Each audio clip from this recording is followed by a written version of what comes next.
What's good, YouTube? It's your boy Humble Warrior back with you guys in another video. The Miami Dolphins today found a hard-fought game against the Jacksonville Jaguars, but they prevailed 20-17. It was actually a tale of two halves. So first half, Jacksonville straight up came at them, punched us in the mouth. I want to say the first quarter we found ourselves down 14-0, and then from there. It was getting ugly. I could actually I take it back.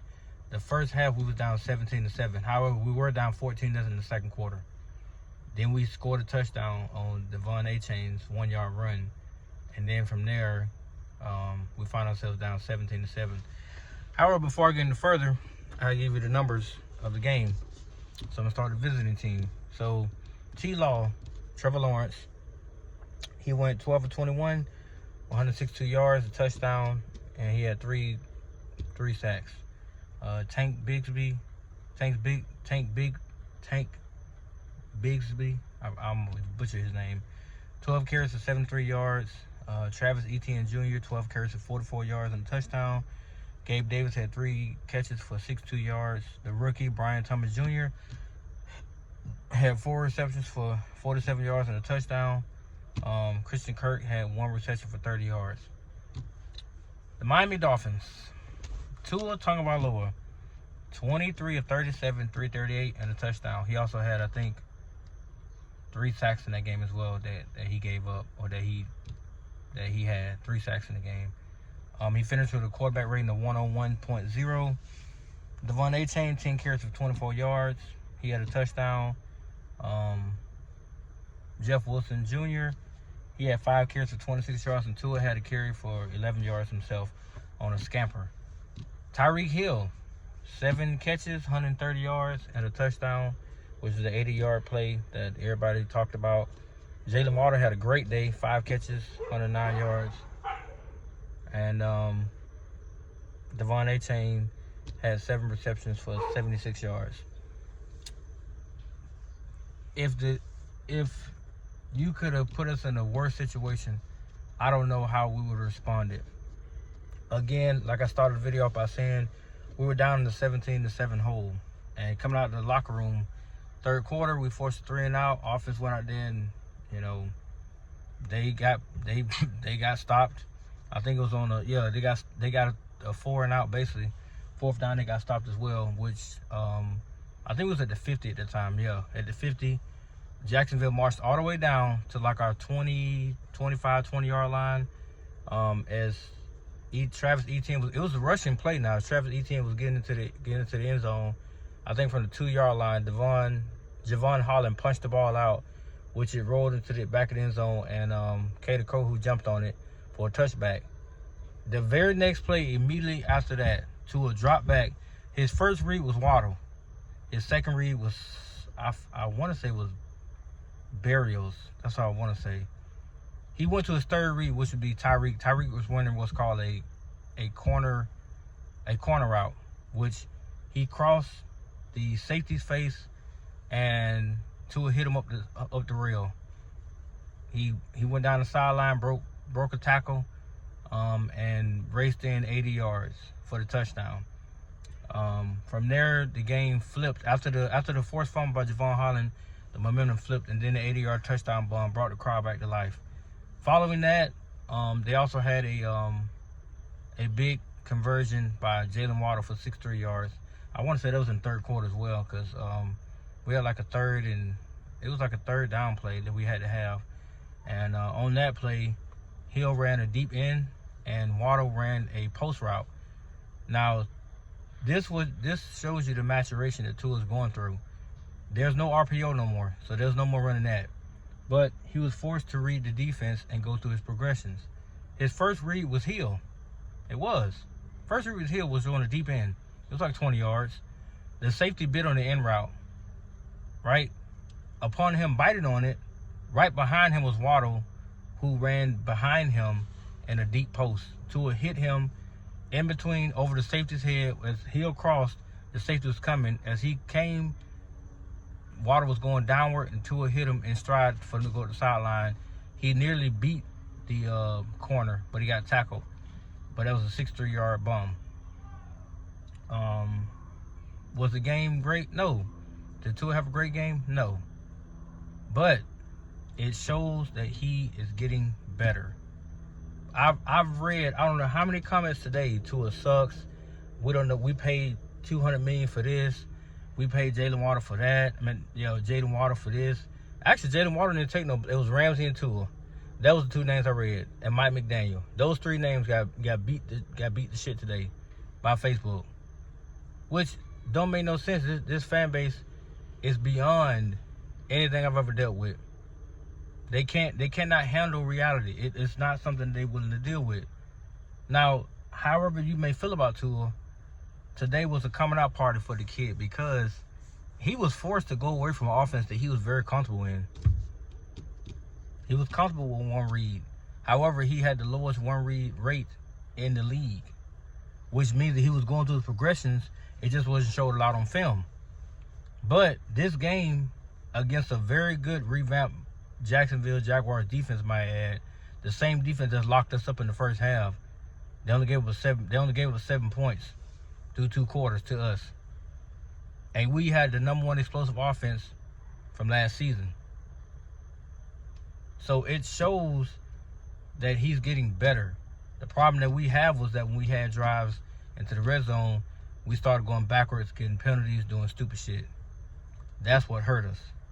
And they said halftime came and Tua went in there and just chewed in everybody's ass, which is what you're supposed to do.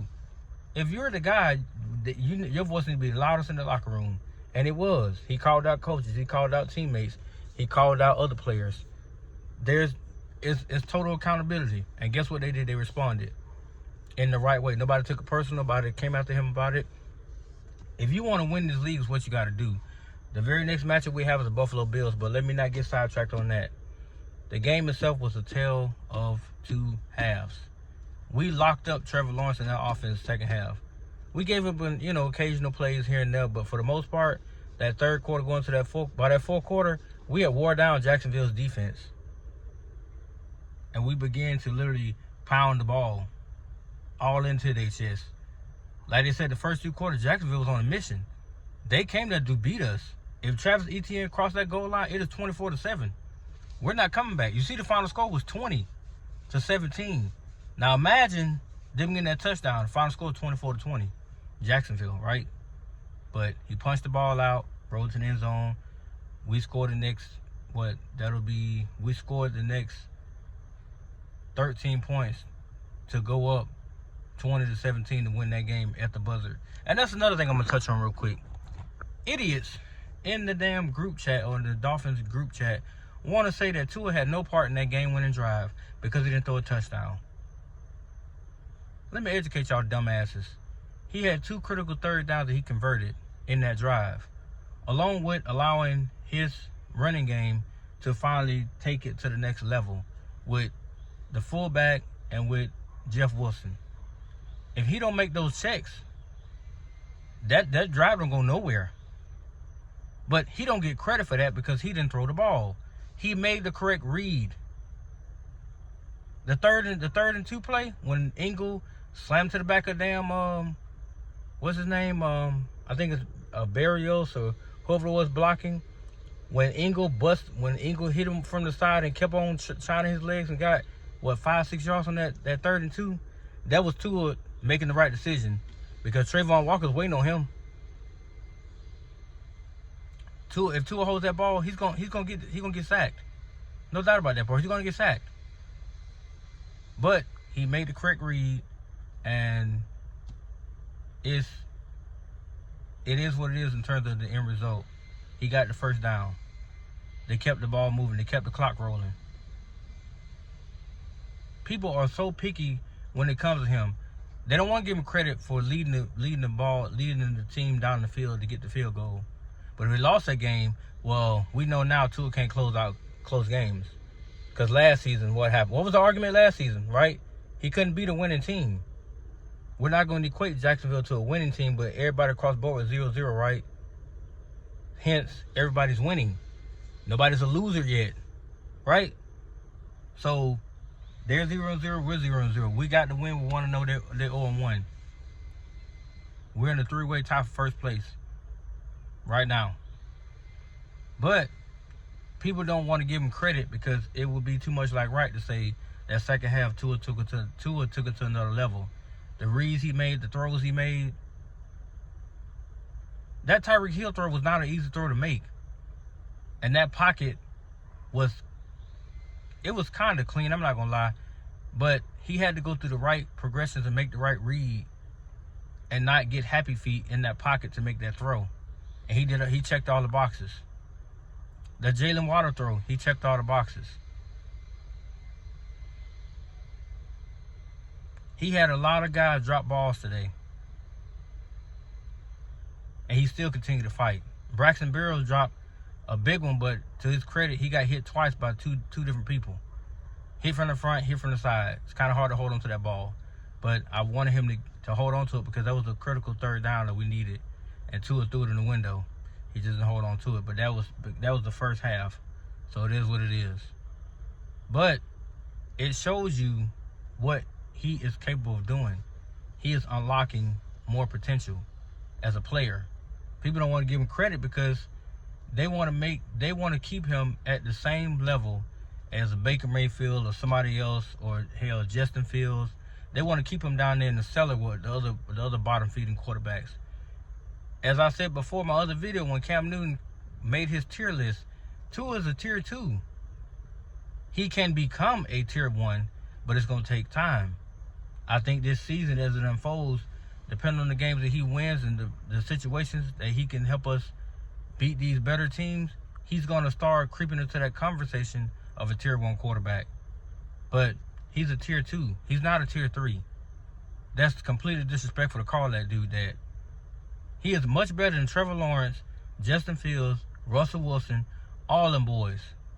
And to put him in that category is very damn disrespectful. It's just a fact. To say that he needs everything around him to be perfect, today shows that, if anything, he can make magic with mud. Because that first half was a joke. We didn't even attempt to run the ball no more. They were just letting them drop back, throw the ball. It was just short swing passes and everything. Manila vanilla shit. I hope we throw all that out the playbook. It was a 3-step drop, throw it short to the right, throw it short to the left. 3-step drop, throw it. I'm like, come on. He can do a 5-step drop. He can hit people down the field. He has elite pocket presence.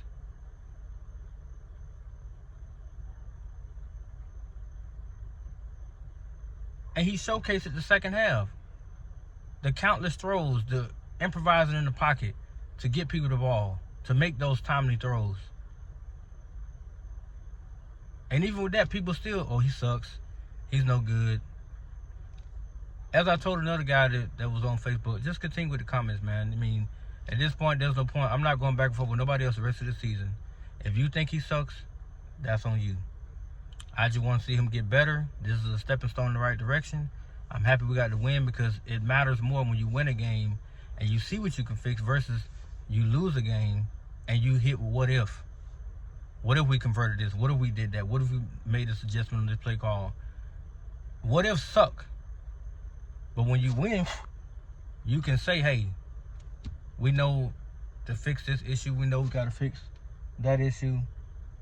We know we can get better at, and we see now that we can take on more, suitable elite teams and hang with them and possibly beat them. Because Jacksonville came in there prepared to beat us. That defensive coordinator called a hell of a game. That was the first time since the playoff game that I had seen our offense look so bad. But we found a way to get it done. As Tua said, he told them to pull their head out of their asses. And boy, did they ever. And he still put up over 300 yards, and people still ain't satisfied. I'm convinced he got to put up 400 yards a game just to get people to shut up. That's not football, man. That's not even realistic. But nonetheless, guys, they got the win. I was very pleased with the defense. We look really good. And once we get Chubb and other guys back, it's going to be non-stop pressure. Calais Campbell is a dog. That boy's a dog. So is Zach Sealer. So is Jalen Phillips. He looks back. He looks like he's back. Jalen Phillips is back. That critical third down sack that he had on Lawrence when he didn't give up on the play and he brought him down. If that was Bradley Chubb, do you think it's gonna happen? No. He gonna outrun. He gonna run right on past Trevor Lawrence and not even try to take him down. And Trevor Lawrence will convert that third down play. But Jalen Phillips is another monster. I'm so happy he came back week 1. He made a big difference in that game down the stretch. But let me hear your thoughts, guys. Like, genuinely, let me hear what you think. I'm about to go now because if I get back in and watch the Cowboys, they look like they are legit contender again. But let me know what you guys think about the game. How do you feel about Tua's performance, the defense, the offense? Like, give me a real unbiased opinion. If you want to come with that Tua suck stuff, then I'll take it on. It's no big deal. I prefer not to, but I will do it. But give me a genuine, honest feedback. I appreciate it. Like I said, like, comment, subscribe. I'll be doing more videos. I will do Alabama plays Wisconsin Saturday, so I'm going to do a video reacting to that game as well. Because I'm not impressed. I wasn't impressed with the South Florida win, but that's a video for another day. But I'll make sure I do the video when we play Wisconsin because it's a tougher opponent. But no, guys, I got to go. Fins up. Thank you guys for the love. And have a good rest of your Sunday. Peace.